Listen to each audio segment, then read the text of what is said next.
আসসালামু আলাইকুম ওরহমতুল্লাহি ওবরাকাতুহ। নাহমাদুহু ওয়া নুসাল্লি আলা রাসূলিহিল কারীম, আম্মা বা'দ। সম্মানিত দিনী ভাই এবং বোনেরা, পবিত্র মাহে রমাদান আমাদের একেবারে সন্নিকটে। It's knocking the door. Allah রাসূল সাল্লাল্লাহু আলাইহি ওয়াসাল্লাম এবং সাহাবারা রমাদানুল মুবারক আসার 2 মাস আগ থেকেই কবে রমাদান মাস আসবে এজন্য ব্যাকুলতা প্রকাশ করতেন, উদ্গ্রীব হয়ে থাকতেন যে আমরা রমাদান পাবো কিনা, কখন রমাদান আসছে। এবং ওনারা পড়তেন আল্লাহুম্মা বারিক লানা ফি রজব ওয়া শাবান ওয়া বাল্লিগনা রমাদান। অর্থাৎ হে আল্লাহ, আপনি রজব এবং শাবান মাসে আমাদের বরকত দিন এবং রমাদান পর্যন্ত আপনি আমাদেরকে পৌঁছে দিন। আমাদের সালাফরা রমাদান আসার 6 মাস আগ থেকে, অর্থাৎ একটা বছরের 6 মাস ওনারা অপেক্ষা করতেন কবে রমাদান আসবে, উদ্গ্রীব হয়ে থাকতেন, ব্যাকুলতা প্রকাশ করতেন।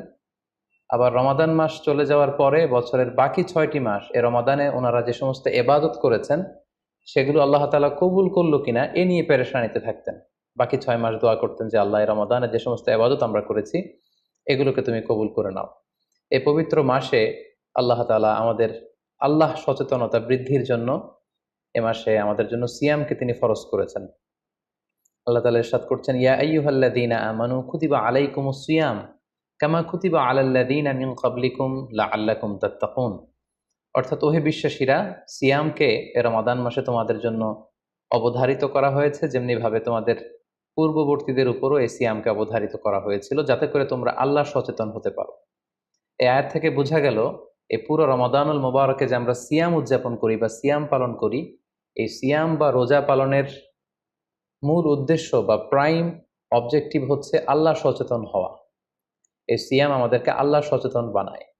এই সিয়াম আমাদের মধ্যে এই ফিলিংস, এই ভাবনা, এই চিন্তা বা এই চেতনাটা নিয়ে আসে যে আমরা এটা ভাবতে শুরু করি যে Allah is watching me, Allah is observing me, Allah আমাকে দেখছেন।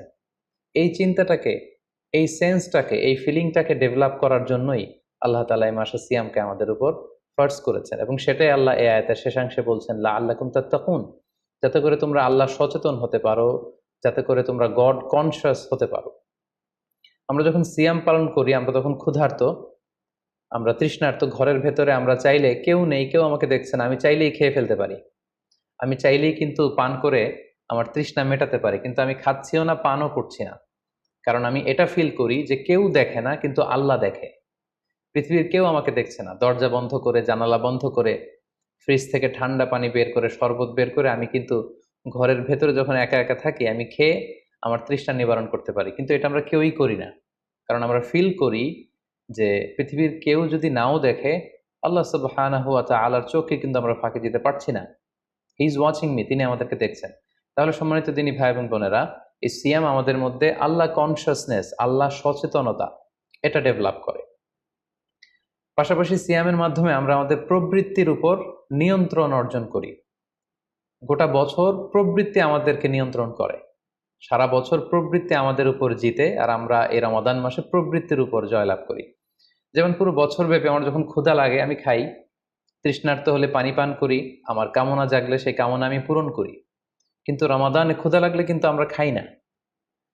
তৃষ্ণায় গলা ফেটে যাচ্ছে, তৃষ্ণায় গলা কাঠ হয়ে যাচ্ছে, কিন্তু এক ফোঁটা পানি আমি পান করছি না। সিয়াম পালন করা অবস্থায় দিনের বেলা আমরা যারা বিবাহিত, আমাদের স্ত্রীদের সাথে অন্তরঙ্গ মুহূর্ত আমরা কাটাচ্ছি না।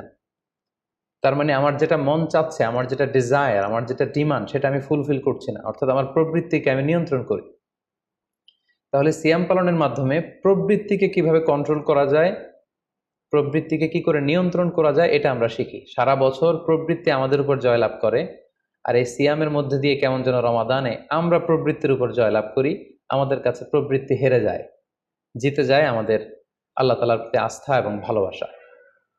এই সিয়ামের আরো একটি শিক্ষণীয় বিষয় হচ্ছে, এই সিয়াম আমাদেরকে সংযমী বানায়, রেস্ট্রেইনড বানায়। আমরা চাইলেই রোজা পালন করা অবস্থায় যা মনে চায় তা করতে পারি না। এবং সহিহ বুখারীর বর্ণনায় আল্লাহর হাবিব সাল্লাল্লাহু আলাইহি ওয়াসাল্লাম আমাদেরকে শিখিয়েছেন যে কেউ যখন রোজা রাখে সে যেন অশ্লীল কথা না বলে, রোজা রেখে সে যেন কাউকে গালি না দেয়।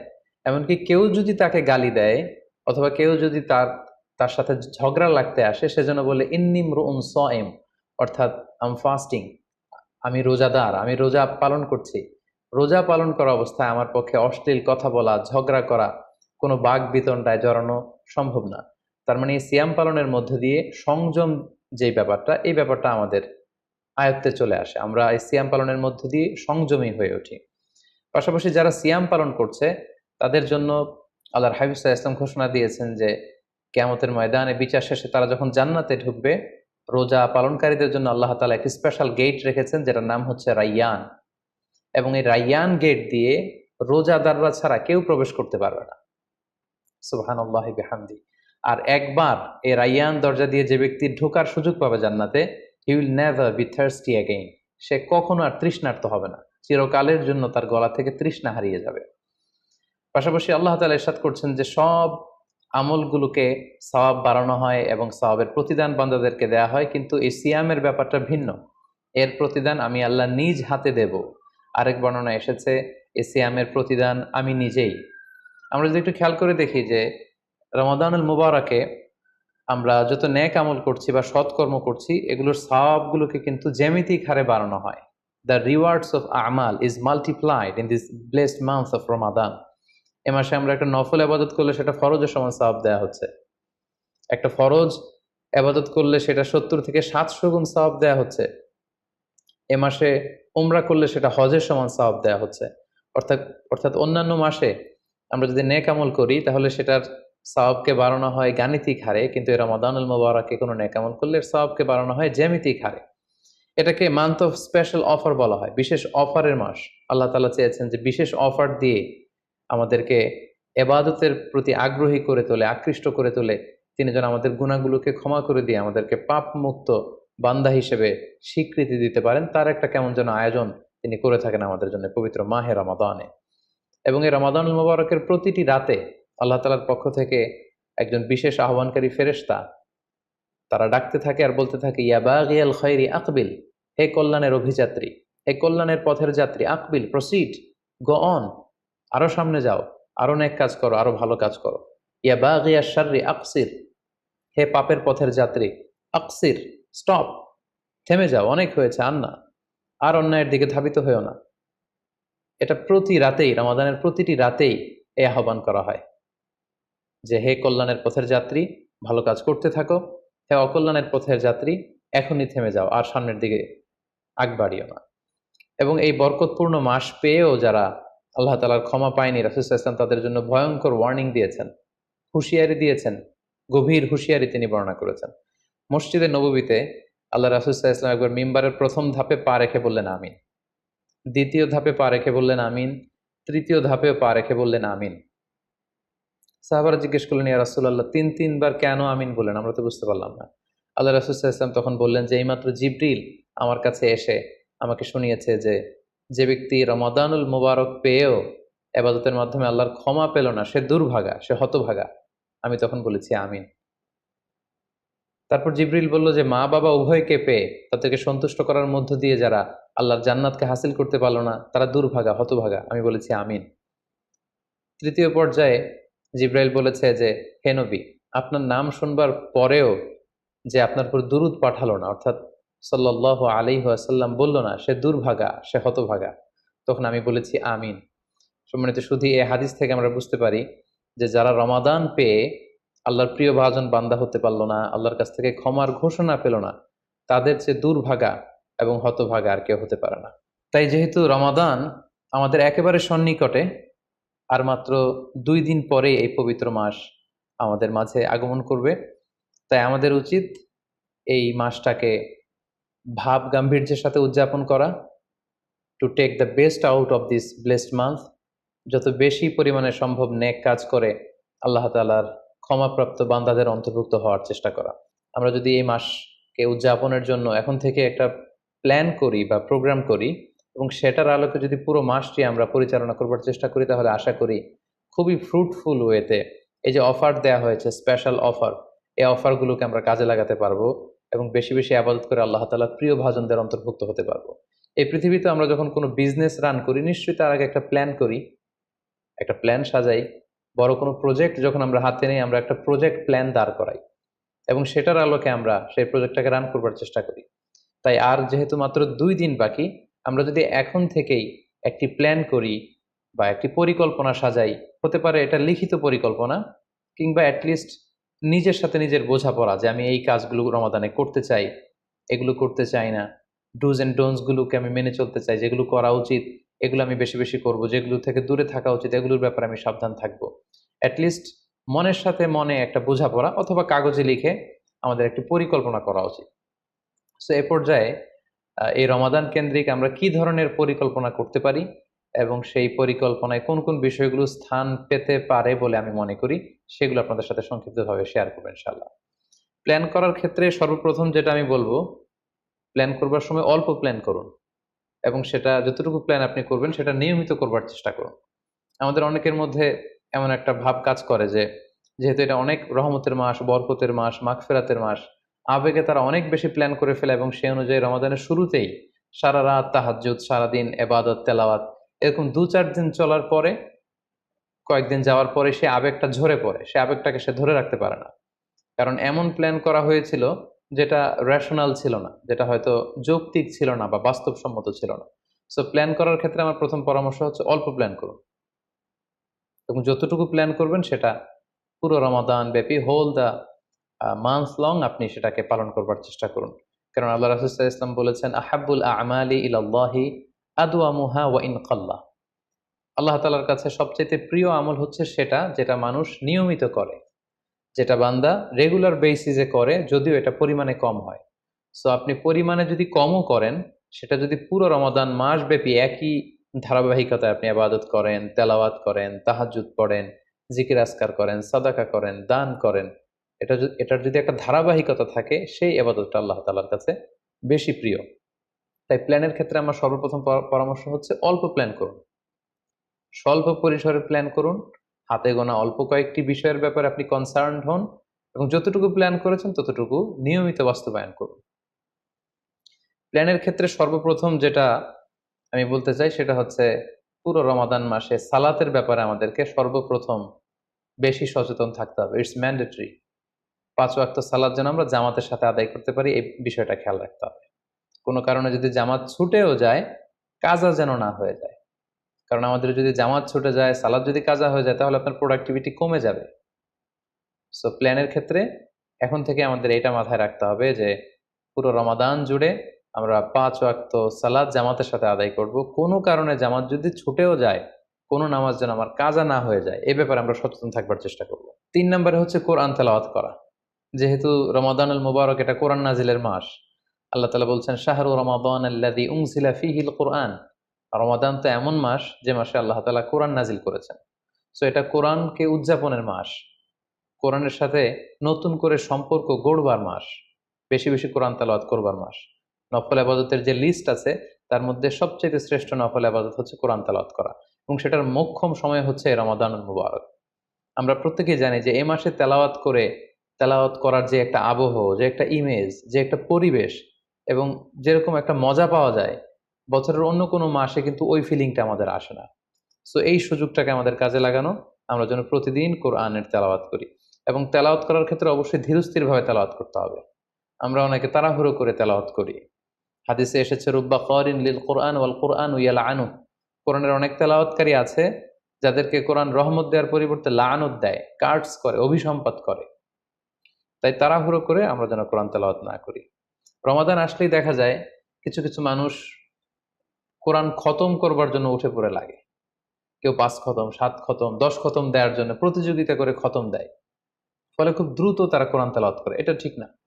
খতম দেওয়ার জন্য উঠে পড়ে লাগা উচিত হবে না। বরং আপনি ধীরস্থিরভাবে তেলাওয়াত করুন। সেই হিসেবে শুরু থেকে শেষ পর্যন্ত একবার পরে যদি আপনি ১ খতম দিতেও পারেন, সেটা ভালো। আর দিতে না পারলেও আপনি ধীরস্থিরভাবে তেলাওয়াত করে সেটার সওয়াব আপনি ইনশাআল্লাহ পাবেন। তাহলে তেলাওয়াত করার ক্ষেত্রে প্রথম রিমাইন্ডার হচ্ছে তাড়াহুড়ো করে তেলাওয়াত করা যাবে না। ২ নাম্বার হচ্ছে যদি সুযোগ হয় অর্থ বুঝে তেলাওয়াত করা। আমরা কয়েকটা সূরা স্পেসিফাই করতে পারি যে এই রমাদানে আমি এই সূরাটা পড়ব। এই রমাদানে এই সূরা শুরু থেকে শেষ পর্যন্ত এর মর্মার্থ, এর বঙ্গানুবাদ, এর যে শিক্ষা লেসন, এটা আমি জানবার চেষ্টা করব। সম্মানিত দিনী ভাই এবং বোনেরা, কোরআন হচ্ছে এমন একটি কিতাব, যারাই এই কোরআনের সাথে সম্পর্ক জুড়ে দিয়েছে, যারাই এই কোরআনকে হৃদয়ে ধারণ করেছে, তারাই সম্মানিত হয়েছে। একটু খেয়াল করে দেখুন, সাইয়েদনা জিবরিল আলাইহিস সালাম, উনি কোরআন নিয়ে আসমান থেকে পৃথিবীতে নেমেছিলেন। কোরআনকে নিয়ে আসার কারণে উনি হয়েছেন শ্রেষ্ঠ ফেরেশতা। আল্লাহ রাসূল সাল্লাল্লাহু আলাইহি ওয়াসাল্লামের উপর কোরআন নাজিল হয়েছিল, তাই তিনি হয়েছেন শ্রেষ্ঠ রাসূল। এই রমাদান মাসে কোরআন নাজিল হয়েছে, তাই রমাদান মাস হচ্ছে 12টা মাসের শ্রেষ্ঠ মাস, সাইয়্যিদুশ শুহুর। কদরের রাতে এই কোরআন নাজিল হয়েছিল, তাই কদরের রাত হচ্ছে পৃথিবীর শ্রেষ্ঠ রাত। আমরা উম্মতে মুহাম্মাদি, আমাদের উপর কোরআন নাজিল হয়েছে, তাই আমরা হয়েছি খায়রু উম্মাহ, শ্রেষ্ঠ জাতি। আমাদের মধ্য থেকেও যারা কোরআনের সাথে অ্যাটাচমেন্টকে বাড়াবে, কোরআনকে যারা ধারণ করবে, তারা হবে পৃথিবীর শ্রেষ্ঠতম মানুষ। তাই আসুন কোরআন উদযাপনের এই মাসে আমরা যেন বেশি বেশি কোরআনের সাথে সম্পর্ককে নতুন করে আবার নবায়ন করি।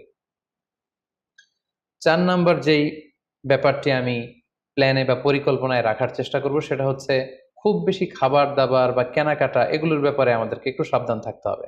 আমরা অনেকে মনে করে থেকে রমাদান মানেই মুখরোচক ইফতারি, ইফতার পার্টিতে জয়েন করা, উদরপূর্তি করে সাহারি খাওয়া, শপিং করা এবং কেনাকাটায় ব্যস্ত থাকা। আসলে ব্যাপারটি এমন নয়, কারণ আমরা জানতে পেরেছি যে এটা হচ্ছে বরকতের মাস, এটা অফারের মাস। নফল ইবাদতে ফরজের সমান সওয়াব, ফরজ করলে 700 গুণ সওয়াব, নফল উমরা করলে হজের সমান সওয়াব। সো এটা হচ্ছে মৌসুমুল ইবাদা, ইবাদতের মৌসুম। সো আমাদের যদি শপিং করা লাগে, আমাদের যদি কোনো প্রোগ্রামে অংশগ্রহণ করা লাগে, সেটা যেন আমাদের ফোকাস না হয়। কেনাকাটা, শপিং করা, এটা যেন আমাদের ফোকাস না হয়। ভুরি ভোজ করা, আমাদের বাসায় মা বোনরা যারা আছে তাদেরকে হরেক রকম আইটেমের বায়না ধরে সারাদিন তাদেরকে ব্যস্ত রাখা, ইবাদত থেকে তাদেরকে দূরে রাখা, এই কালচারগুলো থেকে আমাদেরকে দূরে থাকতে হবে। আমরা যখন রমাদান কেন্দ্রিক প্ল্যান করতে বসবো, আমরা যেন এটা ভাবি যে এই রমজানে একটু একটু করে আমি নিজেকে পরিবর্তন করতে চাই।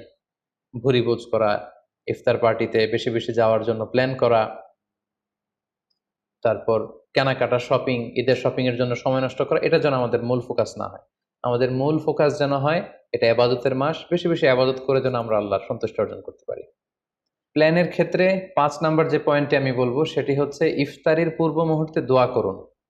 এটি ভুলে যাওয়া যাবে না। প্রতিদিন ইফতারিকে সামনে নিয়ে আমরা দোয়া করব, কারণ হাদিসে এসেছে সালাসু দাওয়াতিন মুস্তাজাবা, 3 ব্যক্তির দোয়া আল্লাহ তাআলার কাছে কবুল হয়ে যায়।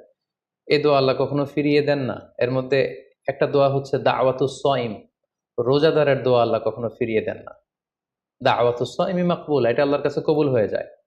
ঠিক ওই মুহূর্তটাতে আল্লাহ তাআলার সফট কর্নার খুব বেশি গ্রো করে, আল্লাহর রহমতের দরিয়ার মধ্যে একটা অভাবনীয় জোশ পড়ে যায়। আল্লাহ তাআলা এই দৃশ্যটাকে খুব দেখতে পছন্দ করে যে বান্দা সামনে খাবার নিয়ে বসে আছে, শরবত নিয়ে, পানীয় নিয়ে বসে আছে, ক্ষুধায় তৃষ্ণায় সে জর্জরিত, সে চাইলেই সামনে থেকে নিয়ে মুখে তুলে খাবারটা খেতে পারে, কিন্তু সে আমার ভয়ে খাচ্ছে না। তখন আল্লাহ তাআলা এই দৃশ্যটা দেখতে বড্ড পছন্দ করেন। ঠিক এই মুহূর্তে আপনি যখন বুদ্ধি করে আল্লাহ তাআলার কাছে চাইতে শুরু করবেন, কায়মনো বাক্যে চোখের পানি ছেড়ে, আপনি চাইতে দেরি হবে, এই দোয়া আল্লাহ তাআলার কাছে কবুল হতে দেরি হবে না।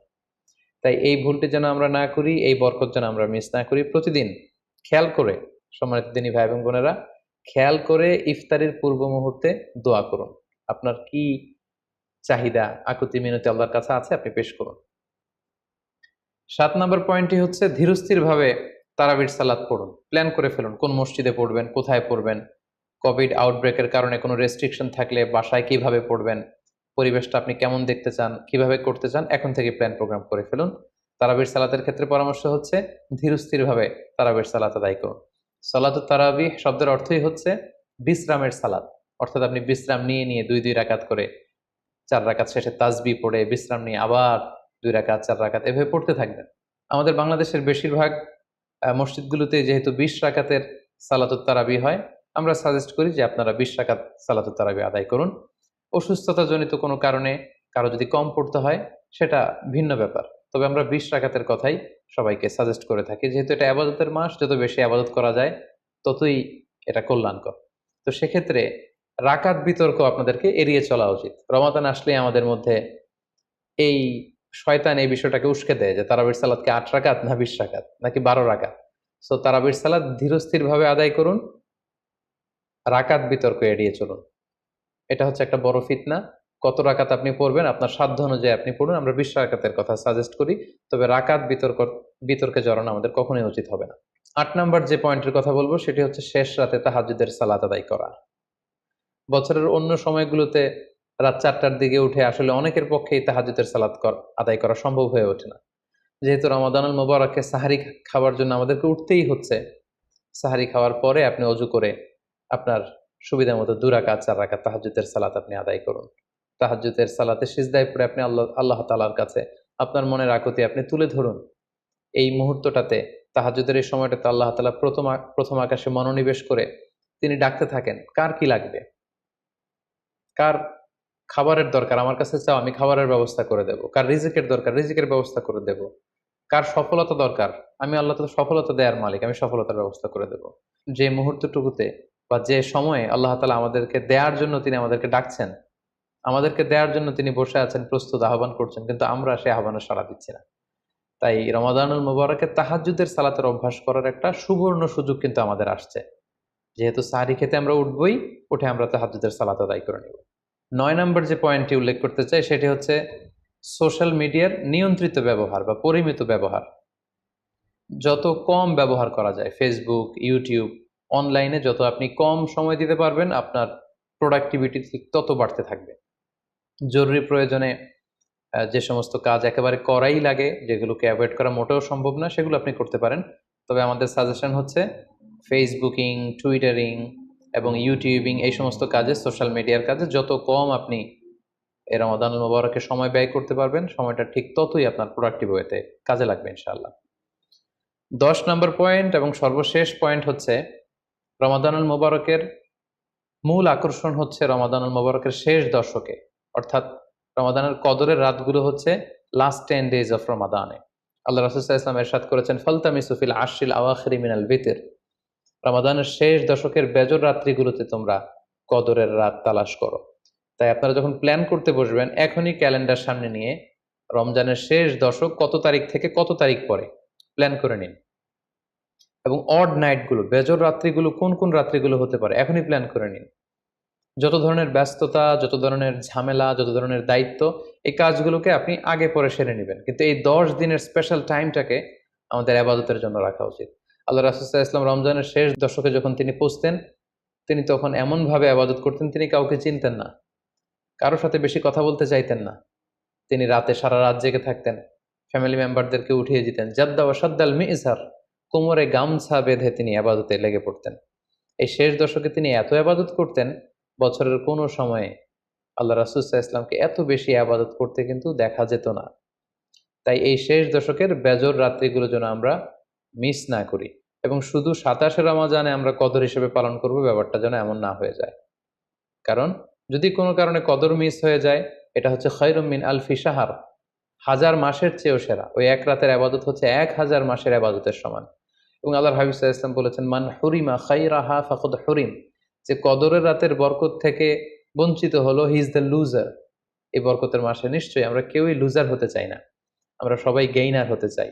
সো আমরা যদি গেইনার হতে চাই, রমাদানের সর্বোচ্চ বরকতটুকু যদি আমরা হাসিল করতে চাই, লাস্ট 10 ডেজ অফ রমাদান, রমজানের শেষ দশকের বেজর রাত্রিগুলো যেন আমরা খুবই আন্তরিকতার সাথে সিনসিয়ারলি আবাদত করে কদরের বরকত হাসিল করবার চেষ্টা করি। সম্মানিত দিনী ভাই এবং বোনেরা, রমাদান আসতে আর মাত্র 2 দিন বাকি। সংক্ষিপ্ত পরিসরে রমাদান কেন্দ্রিক আমাদের প্ল্যান কেমন হওয়া উচিত এবং সেই প্ল্যান বা পরিকল্পনাতে কোন কোন বিষয়গুলো আমাদের খেয়াল রাখা উচিত, এই বিষয়ে সংক্ষিপ্ত পরিসরে আমি আলোচনা করলাম। আশা করি এগুলো যদি আমরা খেয়াল রাখি, তাহলে খুব ফ্রুটফুল এবং প্রোডাক্টিভ ওয়েতে আমরা আমাদের রমাদানকে কাটাতে পারবো। আমরা গত বছর আমাদের অনেক প্রিয়জনদের সাথে একসাথে রমাদান কাটিয়েছি, তাদের অনেকে কিন্তু এবছর আমাদের সাথে নেই। এবং কোভিড আউটব্রেকের এই যে সেকেন্ড ওয়েভ, থার্ড ওয়েভ যেভাবে শুরু হয়েছে, আমরা আমাদের অনেক প্রিয়জনদেরকে হারিয়েছি। আমরা এই রমাদান কারা পুরো রমাদান পাবো আমরা জানি না, আবার আগামী বছরের রমাদান পর্যন্ত আমরা বেঁচে থাকবো কিনা সেটাও আমরা জানি না। সো এই রমাদান হতে পারে আমাদের জীবনের শেষ রমাদান। আমাদের we should consider this Ramadan the last and final chance in our life. আমাদের এভাবে চিন্তা করা উচিত যে হতে পারে এটা আমার জীবনের শেষ রমাদান, তাই আমার গুনাহ মাফের একটা সুবর্ণ সুযোগ হচ্ছে এ রমাদান মাস। তাই এই মাসের সর্বোচ্চ বরকতটুকু হাসিল করার জন্য আমরা যেন বুদ্ধিমানের পরিচয় দেই, আমরা যেন বেশি বেশি ইবাদত করে আল্লাহ তাআলার প্রিয় ভাজনদের অন্তর্ভুক্ত হতে পারি।